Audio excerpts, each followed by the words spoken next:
Convidar para nós lerem 1 Pedro capítulo 5. 1 Pedro 5, versículo 10. 1 Pedro 5 e 10. E o Deus de toda graça, que em Cristo Jesus vos chamou à sua eterna glória, depois de haverdes padecido um pouco, Ele mesmo vos aperfeiçoará, confirmará, fortificará e fortalecerá. A Ele seja a glória e o poderio para todos sempre. Amém. Vamos notar aqui nesse versículo 10 a palavra aperfeiçoará. Agora em Hebreus capítulo 13, versículo 20. Ora, o Deus de paz, que pelo sangue do concerto eterno tornou a trazer dos mortos a nosso Senhor Jesus Cristo, grande pastor das ovelhas, vos aperfeiçoe em toda a boa obra, para fazerdes a sua vontade, operando em vós o que perante Ele é agradável, por Cristo Jesus, ao qual seja a glória para todos sempre. Amém. Vamos notar no versículo 21 a palavra vos aperfeiçoe. Em 2 Coríntios capítulo 13, 2 Coríntios capítulo 13, versículo 11, 13 e 11. Quanto ao mais, irmãos, regozijai-vos, sede perfeitos, sede consolados, sede de um mesmo parecer, vivei em paz, e o Deus de amor e de paz será convosco. Também nesse versículo 11, vamos notar, sede perfeitos. Ainda em 1 Coríntios, capítulo 1, 1 Coríntios, capítulo 1, versículo 10. 1 Coríntios 1 e 10.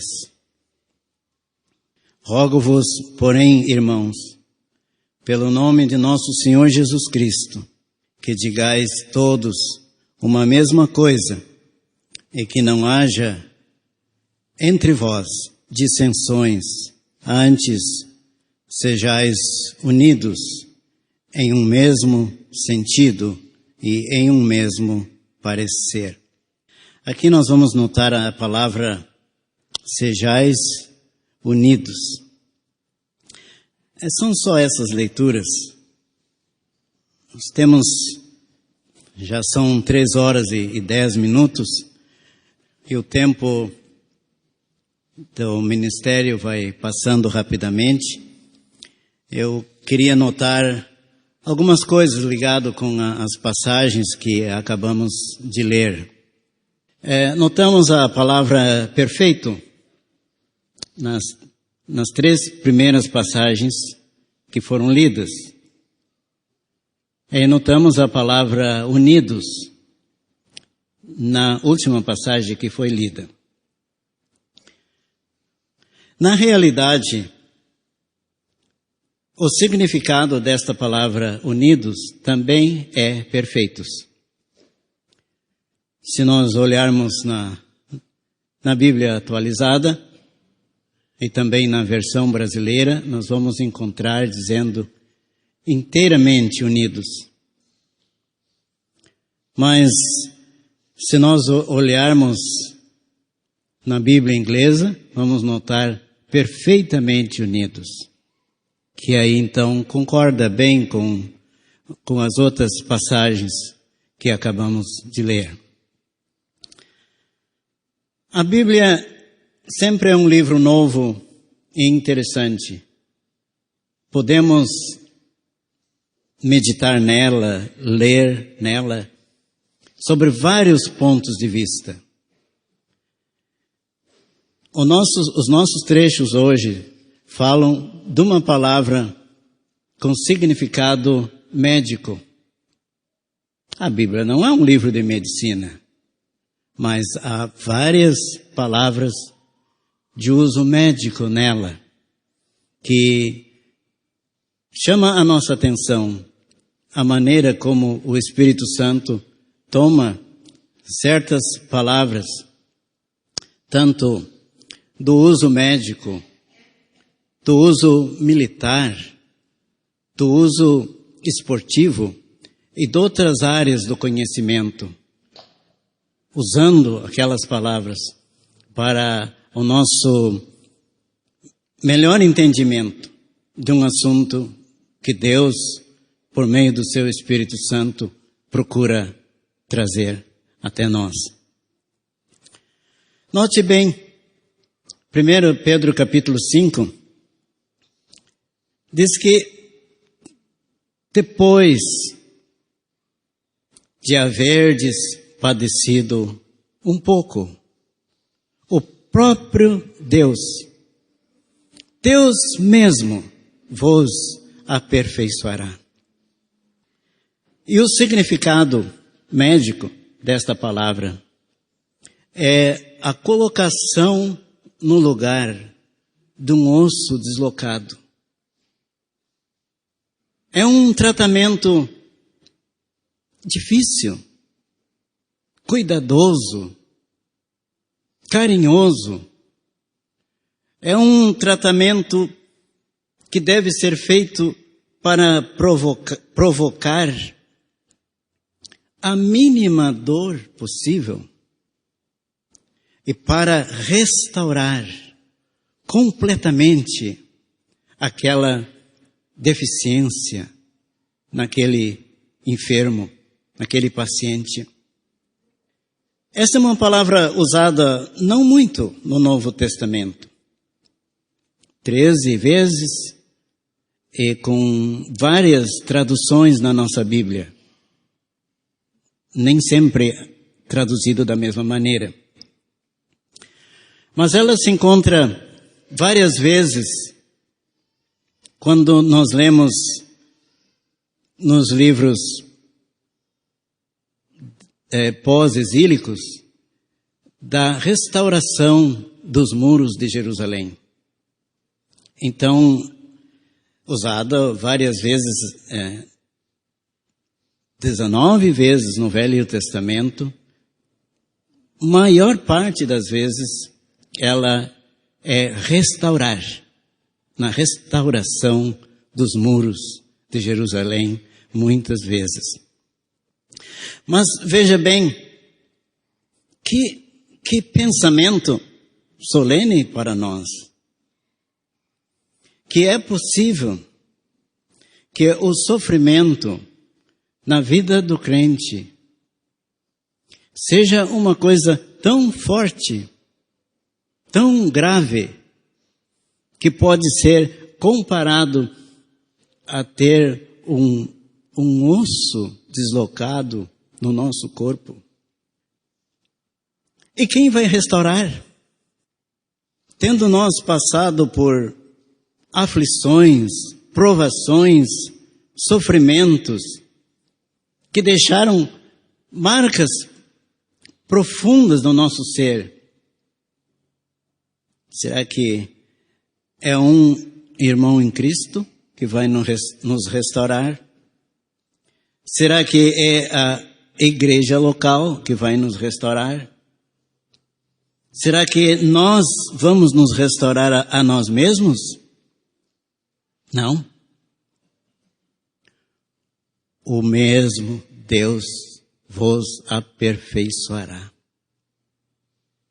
Deus mesmo que manda em nossas vidas as lutas, as tribulações, os sofrimentos. Ele é um médico que com toda a perícia, com a finalidade de produzir a mínima dor possível e de colocar no seu devido lugar, como se fosse um osso deslocado, Ele mesmo vai tratar com nós. Pensamento tão bom. Um pensamento como este há de nos lembrar para nós não fugirmos das lutas, para nós não fugirmos dos sofrimentos, ainda que sejam sofrimentos que praticamente nos tornem aleijados, com um defeito na estrutura do nosso esqueleto. Ele mesmo vos aperfeiçoará. E quando chegar aquele momento planejado por Deus para colocar no lugar, Ele mesmo vai tratar com nós, com todo empenho, com todo carinho. Vários crentes no Velho Testamento passaram épocas bastante difíceis da sua vida. Podemos lembrar, por exemplo, Jacó, quando José foi dado por morto. O sofrimento que aquele crente passou. Mas passaram-se 20 anos e ele teve um encontro com o filho que ele tinha dado por morto. Foi Deus mesmo que tratou com ele, fazendo aquela restauração com todo o carinho, com todo o empenho. Nós temos aqui em Hebreus capítulo 13 um desejo que Deus aperfeiçoe aqueles crentes hebreus. Como eles tinham sofrido, pode ser que fossem os mesmos a quem o apóstolo Pedro escreveu. O apóstolo Pedro escreveu aos dispersos, aqueles que tiveram de sair da sua cidade, da sua pátria, das suas terras, dos seus empregos, do meio das suas famílias. Foram dispersos por causa da palavra de Deus. Hebreus foi escrito a hebreus, não detalhando o lugar onde eles estavam, mas também os hebreus, em livro de Hebreus, sofreram perda dos bens, prisão. Mas,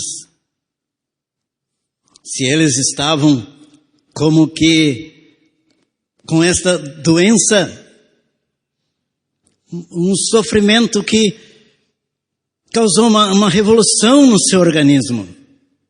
Agora, diz o escritor sagrado, que Deus vos aperfeiçoe, vos torne restaurados e aptos para o objetivo que Deus tinha nos sofrimentos que eles passaram. Mas, irmãos, passando para as cartas aos Coríntios, capítulo 1, então, nós lemos que no passado, quando eles se salvaram, eles foram feitos por Deus numa união perfeita com os seus irmãos. Assim a passagem nos mostra. Parece até ser um desejo também aqui a passagem, mas ela nos leva a pensar nisto. Naquele começo, naqueles dias quando eles se salvaram, Deus tinha feito uma união perfeita entre eles. Mas o tempo passou, problemas surgiram na cidade de Corinto, e então já não estava assim como devia estar. E a primeira carta foi escrita, e os rogos do apóstolo Paulo reiterados. Ele até fala em alegria ao escrever a segunda. Mas, bem no fim da segunda carta, novamente nós lemos que sejais perfeitos. Ainda não tinha sido solucionado completamente o problema entre os crentes na cidade de Corinto. Que sejais perfeitos. Mas eles por si mesmos não poderiam ser perfeitos. Seria a obra de Deus neles, restaurando esse problema demonstrado por esta palavra da medicina, problema da desunião, da diferença de pensamentos, como um osso deslocado no seu organismo. Então, novamente, o apóstolo pede que Deus vos aperfeiçoe. Aliás, diz na nossa Bíblia que sejais aperfeiçoados. Sede perfeitos. Mas na realidade está nos dizendo que eles por si mesmos não poderiam. Precisavam novamente da obra de Deus, a mesma obra que Deus tinha feito no momento quando eles foram salvos e colocados entre o seu povo, numa união perfeita. E Deus haveria de fazer isto com todo o empenho, com todo o zelo, para que, com a menor dor, com o menor sofrimento, este osso fora fosse colocado no seu devido lugar. Então, eu só quero animar a todos nós a ler as nossas Bíblias com vários pontos de vista, vários auxílios, para que ela se torne sempre cativante no nosso dia a dia. Então, ocupei até 15 minutos, pensava em ocupar um pouco menos, mas espero que Deus nos ajude com esse assunto.